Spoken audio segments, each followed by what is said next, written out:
Hi friends అందరికీ. ఇప్పుడైతే నేను ఏంటంటే మార్నింగ్ సొరకాయ పప్పు చేసిన. నిన్న టమాటా పప్పు, ఈరోజు వచ్చేసి సొరకాయ పప్పు. సో మా కాలనీలో కూరగాయలు అస్సలు రావట్లేదు, అందుకని రోజు ఒక పప్పు అనమాట. ఒకరోజు పెసరపప్పు టమాటా, ఒకరోజు కందిపప్పు, ఈరోజు ఏమో సొరకాయ పప్పు. సో ఇంకా రోజు పప్పే పెడతారా అంటున్నారు మా పిల్లలు అయితే. సో అందుకే ఏం చేసినానంటే ఆలు ఫ్రై అండి. ఇదిగోండి ఇట్లా చిన్న చిన్న ముక్కలుగా కట్ చేసి ఆలుగడ్డ ఇట్లా ఫ్రై చేసి దీని మీద ఉప్పు కారం వేసేస్తే సేమ్ చిప్స్ లాగా ఉంటాయి అన్నమాట. చూసారు కదా ఇంత చిన్నగా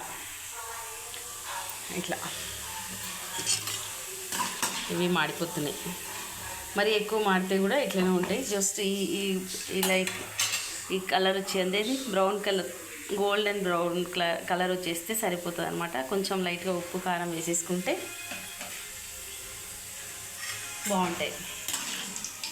లేదంటే చిప్స్ ప్యాకెట్ కొనుక్కుంటాము అంటారు మా పిల్లలు. అందుకని చెప్పేసి ఆలుగడ్డలు ఎప్పుడు ఇంట్లో ఉన్నాయనుకోండి, ఆలు ఇట్లా ఫ్రై చేసేస్తే పప్పు వంచికి బాగుంటాయి.